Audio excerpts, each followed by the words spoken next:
You think you lost because you were not disciplined enough. But a lot of the time, what really defeats you is not the moment you slip. It is what happens after. It is the moment you start hating yourself for it. Building a system is easier than people think. What is harder is deciding whether you are willing to come back after failure.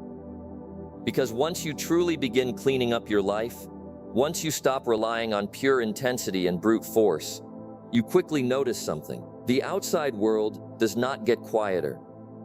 Your phone is still buzzing, notifications are still lighting up, short videos are still auto-playing, algorithms are still guessing what you want to see next.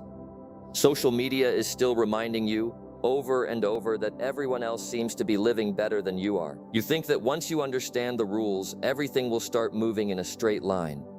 But the real test is almost never the moment you understand. It is the moment after you close the screen and return to your actual life. That was true for Ethan too. After spending time at the workshop on Black Reef Shore, he had learned how to reshape the structure of his days. He moved the things that distracted him most. He fixed his core habits in place. He even began seeing himself through a different identity. But when he returned to the Lighthouse city, he realized something. Knowing the rules does not mean you can live them right away. The first test came fast. It was a storm night. The wind had turned strange over the sea. The whole tower trembled. Ethan had worked too long that day. By the time he returned to his room that night, he felt hollowed out. He only meant to sit down for 5 minutes. Instead, he picked up his phone and kept scrolling through short videos until dawn. He did not even care about most of what he was watching, but in his most exhausted state, those empty things still managed to steal the entire night from him. The jar of syrup on the table, the one he had meant to save for a guest, was half gone by morning. And when he woke up the next day, that familiar shame came back. That was it. I failed again. I knew I was weak. But he still went back to Black Reef Shore. After listening to him, Celine said almost nothing. She just slid a duty chart across the table, pointed at the empty square for that day, and said, "Come back. That is enough." Ethan stared at her. Celine said that most people do not give up on self-control because they are incapable of it. They give up because they cannot tolerate even one deviation. They think self-control is like a string that must never snap, so the moment it does, they throw away the entire instrument. But real life is not linear, and people are not machines. You are not going to live without emotional swings, without low-energy days, without moments when you want to disappear. What matters is not whether you fall. What matters is how long you stay down. A mature system is not one that never fails. It is one that knows how to recover.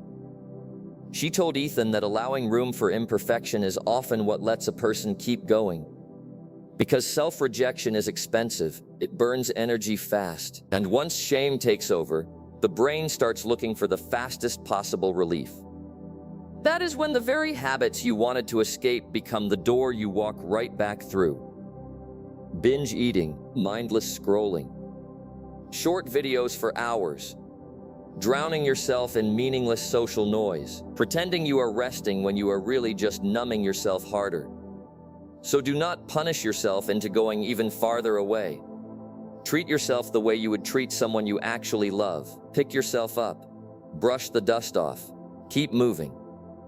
After that day, Ethan understood something. Self-control was not about becoming perfect. It was about building a system that could bring you back even after you drifted.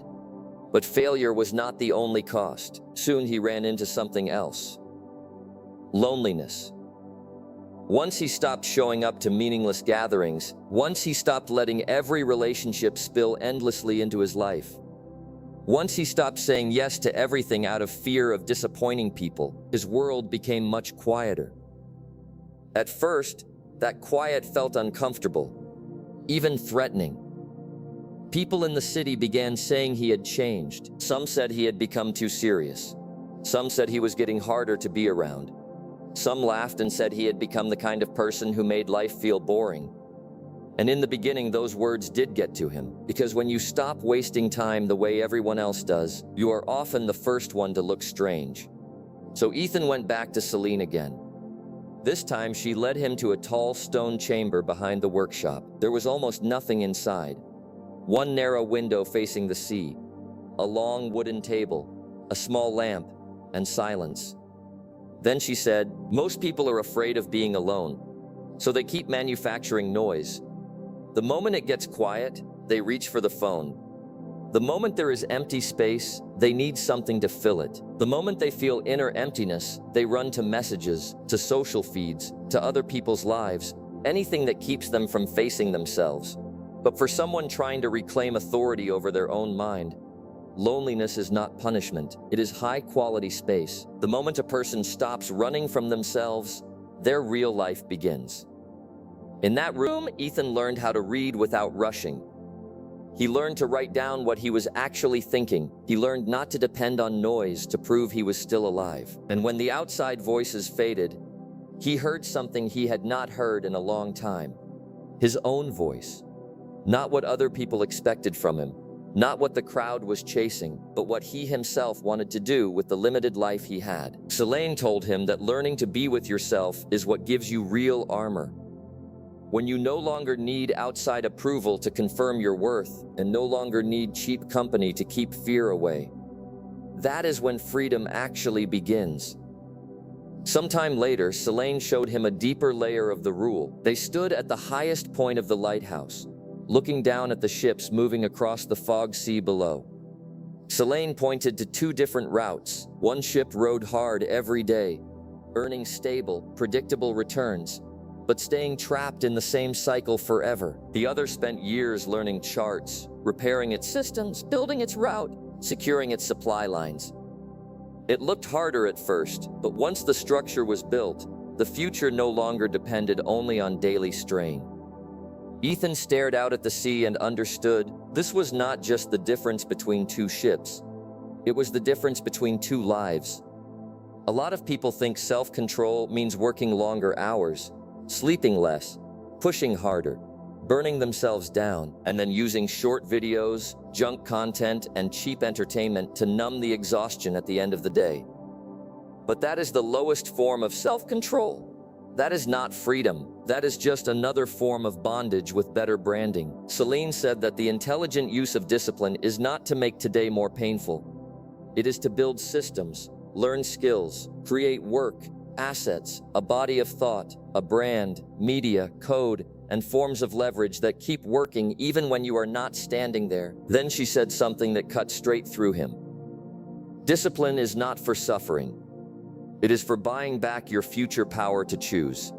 Not to prove how much pain you can take, not to turn yourself into someone who is simply good at suffering, but so that one day, when you face your work, your relationships, your way of living, your time, your direction, you actually get to choose. Choose the life you want. Choose the way of living that does not keep humiliating you. Choose the kind of days that do not require you to betray yourself just to survive them.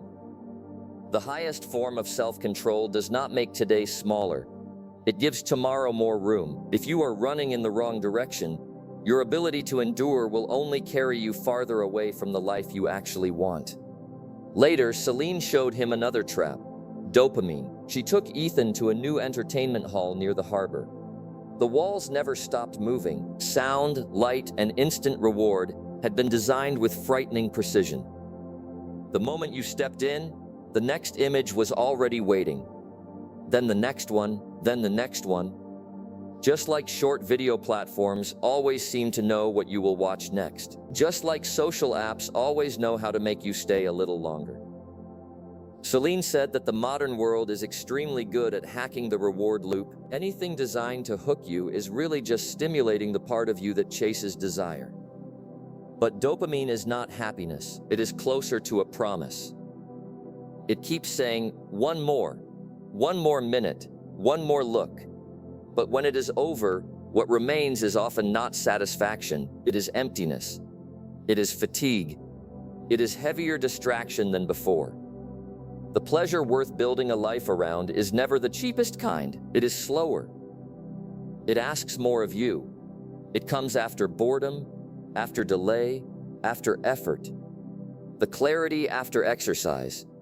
the satisfaction after deep work, the calm that follows real stillness. That is the higher kind of pleasure. Ethan asked her how anyone was supposed to get out of a trap like that. Selene said, "Learn to survive boredom." So Ethan began practicing. Standing in line without reaching for his phone, riding in silence without scrolling, walking without flooding his eyes and ears with constant input. At first it felt unbearable. His mind had been trained by overstimulation for too long. The second there was empty space, it panicked. It wanted something, anything. But slowly his mind became sensitive again. The things high stimulation had drowned out started returning. The smell of tea, the warmth of wood, the color of late evening light, the feeling of one complete thought held long enough to finish. They all started to have weight again. That was when he understood. Boredom is not the enemy. Boredom is the cradle of creation. When a person is no longer ruled by cheap reward, they begin to recover the ability to think on purpose. At the end of it all, Selene brought him to the final question: happiness. She said that many people treat self-control as a hard road to future success. Suffer first, enjoy later, endure now, win later. But if a person keeps postponing happiness into the future, then even if they acquire more and more, they may still never become free. Real happiness is not about how much you manage to possess. It is about no longer being dragged around by forces outside yourself. When you remove the desires that were never truly yours, when you release distorted expectations, when you pull your attention back from what you cannot control, when you take back ownership of your own response, what remains is steadiness. Self-control is not about becoming some flawless saint. It is about stepping off the treadmill of craving. When you can govern your attention, choose your response, and direct your time, you are already closer to freedom than most people ever become. Eventually, Ethan returned to the Lighthouse City and began living these rules in small, steady ways. He did not become perfect overnight. He did not stop struggling forever. He simply got better at returning, better at filtering, better at saying no, better at protecting his attention for what mattered. And he began to understand something else. Real strength is not about conquering the world. It is about knowing your direction even when the world is loud, chaotic, and trying to tear you apart. Years later, a new apprentice stood beneath the tower and asked him what self-control was really for. Ethan looked out at the sea. He remembered the years he had spent forcing himself, exhausting himself, burning himself down. Then he answered, "We do not learn self-control to prove how much suffering we can take. We learn it so that one day our lives are no longer owned by impulse, exhaustion, and numbness. Because freedom does not appear on its own. It has to be built." That night, the storm returned. The sea still churned below, but the beam of the lighthouse moved steadily through the fog, reaching out into the dark. Because a mature lighthouse is not one that never sees storms, it is one that still knows where to point its light.